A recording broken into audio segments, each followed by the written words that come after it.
इस बैंक के share holders जो हैं किसी तरह से ना घबराएं। आपका पैसा जो है यहाँ पर स्टेबल है, आपका पैसा जो है अमानत है। किसी तरीके से हमारी बैंक जो है ये बैंक साउंड है। शेयर होल्डर्स को किसी तरीके से खौफ खाने की कोई ज़रूरत नहीं। This is our sound bank. Karnataka state में ही ये मिल्लत की एक ऐसी बैंक है जो मुस्तकिल 108 साल से जो यहाँ पर कायम है और मुसलसल चल रही है। तो आप अंदाज़ा लगा सकते हैं कि इसके स्टेबिलिटी कितनी है, स्टेबल है। शेयर होल्डर्स इसके ऊपर ज़्यादा ध्यान ना दें। अपनी अमानतें जो हैं हमारी बैंक में जो हैं महफूज हैं। मैं अल्लाह को हाजिर नाजिर जानकर और जैसा सवालात कर रहे हैं हमारे अफसर हो या हमारा बच्चा खैसर हो, मेरे साथी डायरेक्टरान के सामने मैं ये बात रख रहा हूँ कि मैं 100% ट्रांसपेरेंट हूँ, 100% मैं सिंसियर हूँ। मेरे ताल्लुक़ से पूरे मैसूर सिटी में मैं जब से दरगाही मस्जिद में MBBS का स्टूडेंट था 1972 से आज तक 50 साल से मैं साड़े road, Ashoka road, care hospital, मेरे ताल्लुक़ से किसी किस्म की बेबुनियाद बात नहीं। मैं ख़ुद को राज़ी करने, मेरे अल्लाह को राज़ी करने, मेरी जो हैसियत यहाँ रहती है, मेरा जो इख्तिदार यहाँ रहता है, वो इख्तिदार को मैं निपटने के तहत मैं सिंसियर हूँ। मैं अल्लाह को हाजिर नाजिर जानकर ये बात कह रहा हूँ। अस्सलामु अलैकुम।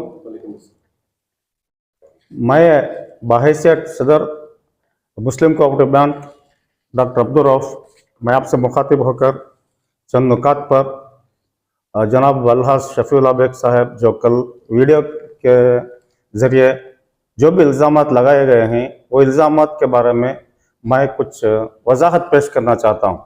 पहली बात यह है कि वो जो भी इल्ज़ामात लगाए हैं वो बहुत सारे इल्ज़ामात जो हैं वो बेबुनियाद हैं। ये हमारा ख़दीम इदारा 108 साल से मुसलसल चल रहा है और कामयाबी की तरफ गामज़न है।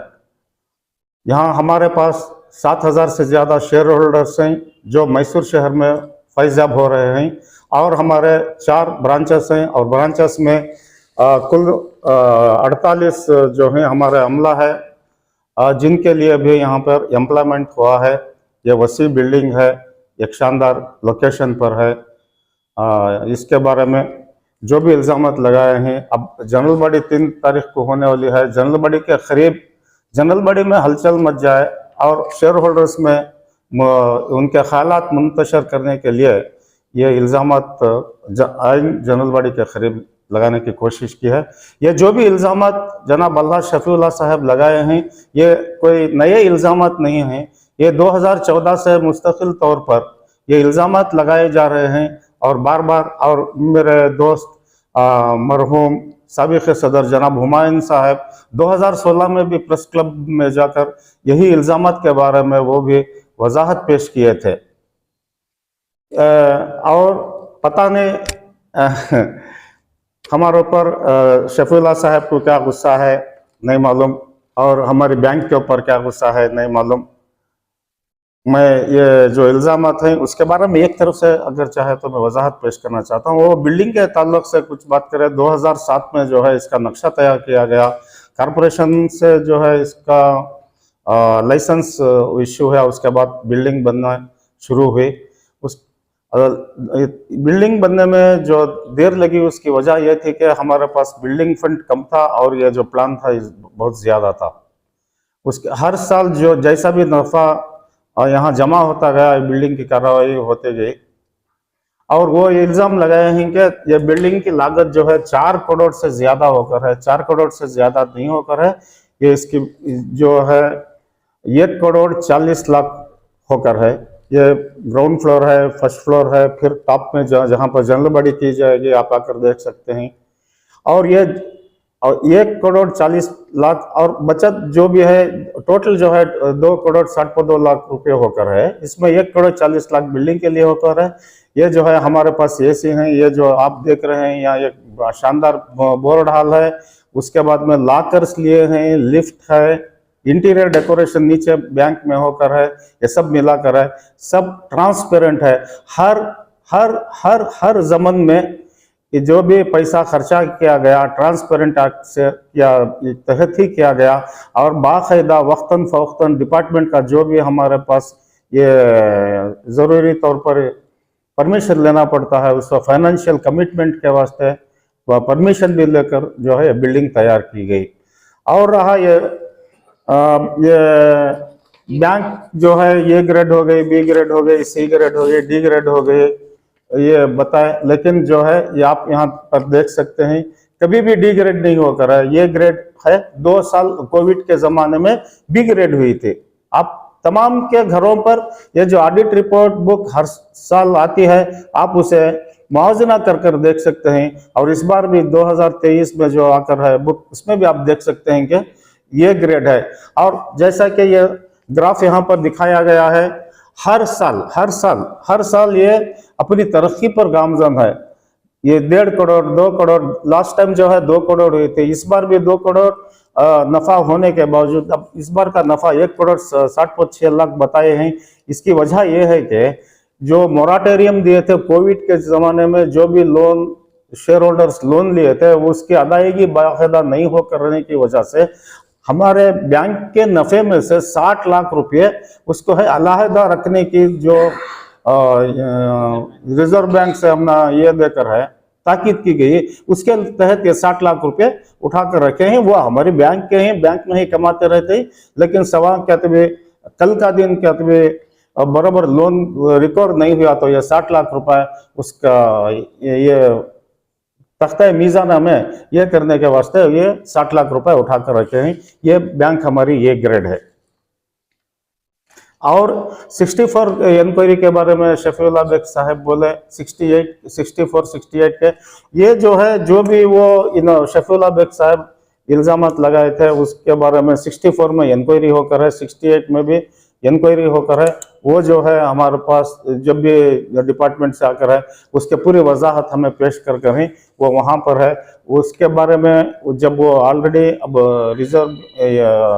रजिस्टर ऑफ कोऑपरेटिव सोसाइटीज़ के पास है, उसके बारे में क्या है, उसके बारे में डिटेल्स में यहाँ बताना जो है वो सब्जुडिस हो जाता है। ये बैंक हमारी तरक्की पर गामजन है। इस बैंक के शेयर होल्डर्स जो हैं किसी तरह से ना घबराएं। आपका पैसा जो है यहाँ पर स्टेबल है, आपका पैसा जो है अमानत है। किसी तरीके से हमारी बैंक जो है ये बैंक साउंड है। शेयर होल्डर्स को किसी तरीके से खौफ खाने की कोई ज़रूरत नहीं। This is our sound bank. Karnataka state में ही ये मिल्लत की एक ऐसी बैंक है जो मुस्तकिल 108 साल से जो यहाँ पर कायम है और मुसलसल चल रही है। तो आप अंदाज़ा लगा सकते हैं कि इसके स्टेबिलिटी कितनी है, स्टेबल है। शेयर होल्डर्स इसके ऊपर ज़्यादा ध्यान ना दें, अपनी अमानतें जो हैं हमारे बैंक में जो है बरकरार हैं, महफूज हैं। शुक्रिया। सर, आपने वज़ाहती तौर पर तमाम चीज़ें साफ कर दी हैं जो इल्ज़ाम लगाए थे। आप थोड़ी चीज़ों मामले की नज़ाकत को देखते हुए नहीं बता पा रहे हैं आपको, लेकिन सर सवाल ये है कि शेयर होल्डर्स लोन ले सकते हैं और आपके इल्ज़ाम ये था कि आपके खुद के डायरेक्टर्स ने लोन लिया है, वो कहाँ तक सही है? ये बात 2007, 2009, 2011-12 में जो है जब जनरल मैनेजर और मैनेजर जनाब फजलुल्लाह शरीफ साहब और खलीलुल्लाह शरीफ साहब थे, जो रिजर्व बैंक से जो ऑर्डर्स आए थे वो बोर्ड ऑफ मैनेजमेंट के निगाह में नहीं लाए, एडवाइस बराबर नहीं मिलने की वजह से एक, और एप्लीकेशंस में एप्लीकेंट का रिलेशनशिप कौन है क्या है उसके जो है वजाहत नहीं पेश की गई थी। उसकी जानिब से क्या हुआ बोले तो वो मालूम नहीं हो सका। उसमें जो है थोड़े लोन्स जो है इश्यू हुए थे। रिजर्व बैंक को मालूम, कंप्लेंट जो को मालूम होने के बाद जो है 1 लाख रुपया बैंक के ऊपर जुर्माना लगाया गया, पेनल्टी। वो जो है अब हाल ही में हम क्या करें, बैंक को नुकसान नहीं होना समझकर फजलुल्लाह शरीफ साहब और खलीलुल्लाह शरीफ साहब के पास 50-50 हज़ार रुपये वो पेनल्टी भी हमें उनके पास से वसूल करें। और बैंक से जो हमें रिजर्व बैंक को 1 लाख रुपए दिए थे वो उनके पास से वसूल करें। बैंक उसके तरह से कोई तरह का नुकसान नहीं हुआ। और जो भी वो लोन्स की बात हो रही है, जब भी वो लोन जब मालूम हुआ कि ये गलती होकर है, उसी वक्त 7-8 दिन के अंदर पूरे पैसे जो भी लिए थे वो पैसे रिकवर हो गए और बैंक को इसके तरफ से कोई नुकसान नहीं हुआ। सर अभी बात यहाँ पर आती है, जिस तरह आपकी जो बुक है जनरल बड़ी व्यक्ति की, उसमें जो है पीछे तस्वीर है जिसमें लिखा है बोर्ड ऑफ डायरेक्टर्स। उनका ये इल्जाम है कि पिछले कई सालों से वही डायरेक्टर, वही बोर्ड ऑफ डायरेक्टर्स हो रहे हैं। इस पर जो है आप क्या कहना चाहेंगे? मेरे तासुरात सिर्फ ये हैं, ये सिर्फ मेरे शेयर होल्डर्स, मैसूर मुस्लिम कोऑपरेटिव बैंक के शेयर होल्डर्स के ये जो है उनकी तरफ से हमें चुनाए जाते हैं। हर 5 साल को इलेक्शन होता है, इलेक्शन में जो भी नताए जाते हैं, जो भी कामयाब होते हैं, वो यहाँ पर आकर बैठते हैं। बार बार वही लोग आते हैं, बार बार क्यों नहीं आते, बार बार मैं नहीं अंदर कहीं को गया, उन्होंने कहीं को, ये जो है शेयर होल्डर्स पर मुनहसर है। इलेक्शंस होते हैं, इलेक्शन में चुने जाते हैं, आकर यहाँ बैठते हैं। अपनी तरफ से कोई यहाँ चेयर खींच कर बैठ नहीं सकता। सर आपके खुद के डायरेक्टर जो सलीम साहब हैं, उनके ट्रस्ट पर आप लोन दिए हैं, ये भी एक इल्जाम था, क्या ये जायज़ है सर?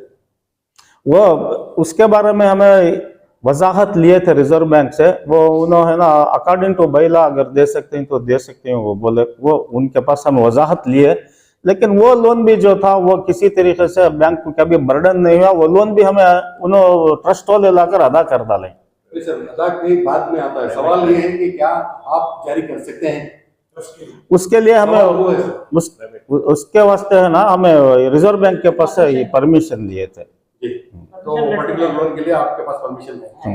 अच्छा सर, इसी तरह जैसे कि आपके शान है, आपके डायरेक्टर्स में जिसका नाम लिया गया था बाकायदा तौर पर, और सलीम साहब का जो नाम था, शान साहब का था, और इसी तरह डॉक्टर मुनीर और यार सर, तमाम के नाम लेकर बाकायदा बताया गया उनके जो खानादार खातून है, जैसे कि आपकी खुद की बीवी का नाम नहीं है। मैं लोन इस को नहीं, मैं ना मेरी बीवी लोन ले को है, ना मैं लोन ले को हूँ। ये बेबुनियाद बात है, ये तमाम बेबुनियाद बात। हाँ, जो है ना कंप्लेंट्स दिए थे आरसीएस को, जो इन्होंने कंप्लेंट दिए थे, उसमें जो जो लोग लेको रहे बोल को जो उन्होंने बताए थे, उसमें ना मेरी बीवी के नाम पर मैं लोन लेको हूँ सो एलिगेशन उसमें है, ना मेरा मैं लोन लेको हूँ सो उसमें है। मैं किसी तरीके से लोन लेकर नहीं हूँ यहाँ। तो हर हाल में बैंक कामयाबी से आगे बढ़ रही है। मैं ये मुस्लिम कोऑपरेटिव बैंक में डायरेक्टर चुने जाने से कई साल पहले अपने वालिद बुजुर्गवार जब यहाँ डायरेक्टर थे, उस वक्त नोमान साहब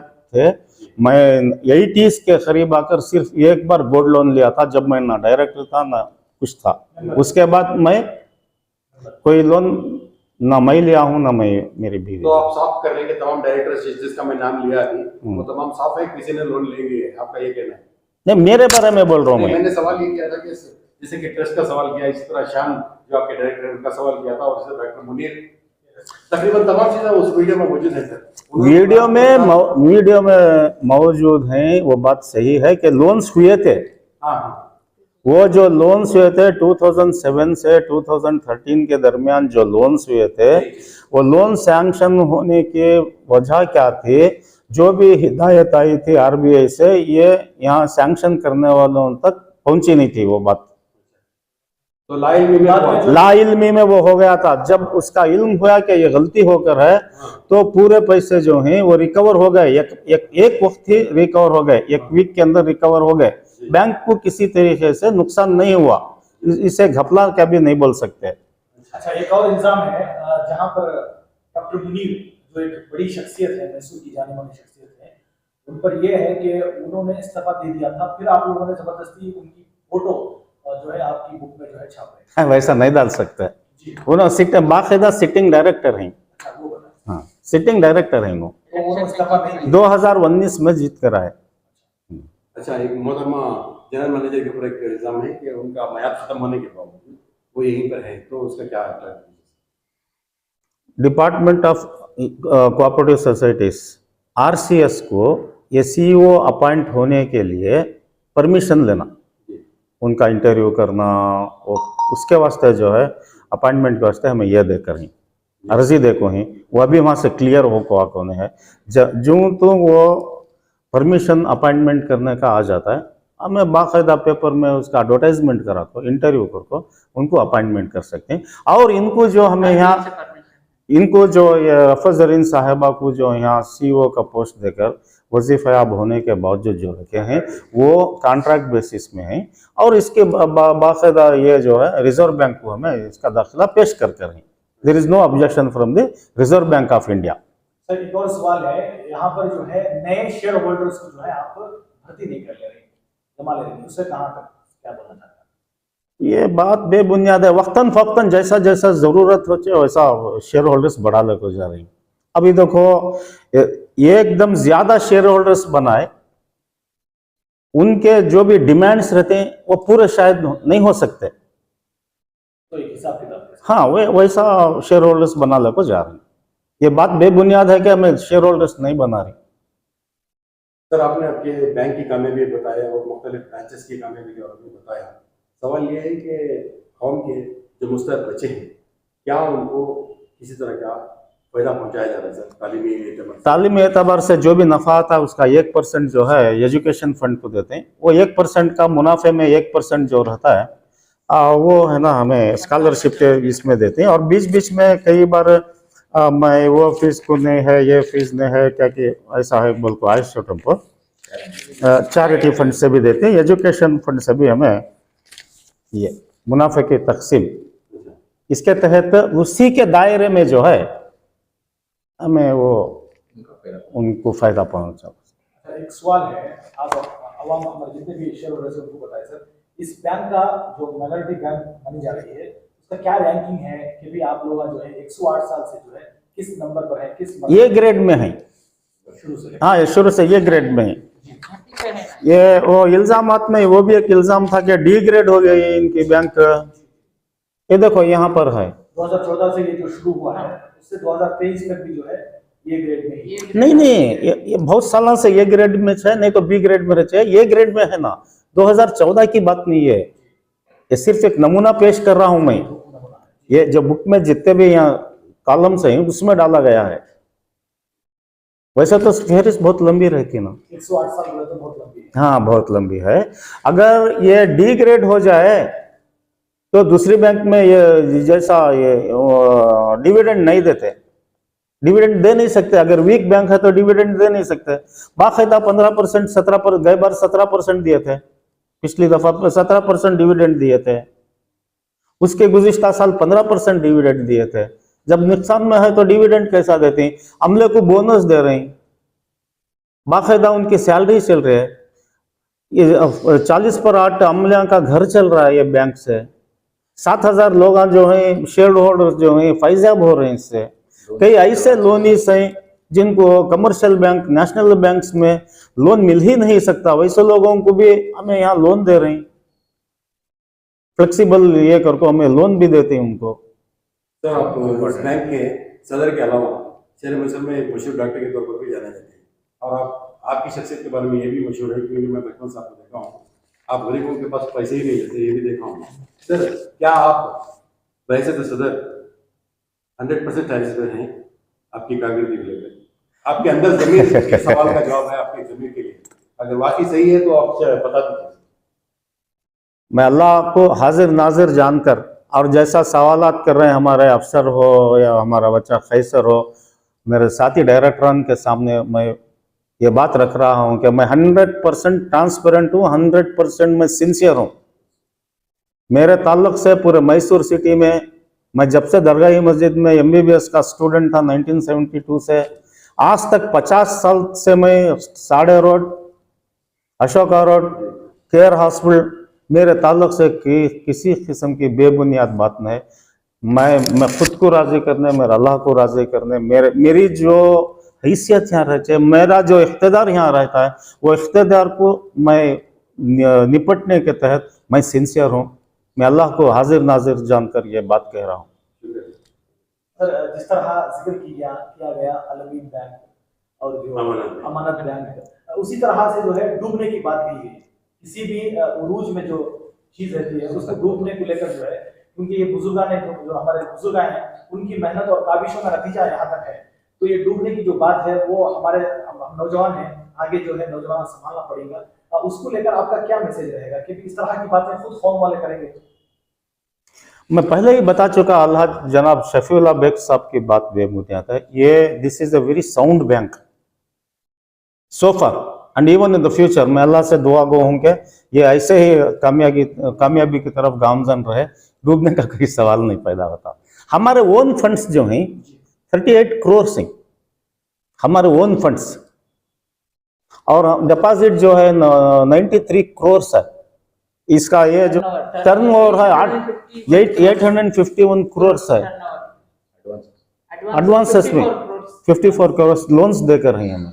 ओके सर, जनवरी बड़े करीब है, आपके अगराज मकासद में कुछ ऐसे नए प्लानिंग से जो शेयर होल्डर्स को बेहतर हो सके? मैक्रो लोन्स के बारे में सोचा गया है, वो डिपार्टमेंट से उसके बारे में क्या है सो बातचीत कर इंशाल्लाह उसके बारे में भी हम को अपलिफ्ट करने में कुछ तो करना है, इंशाल्लाह करेंगे। Thank you.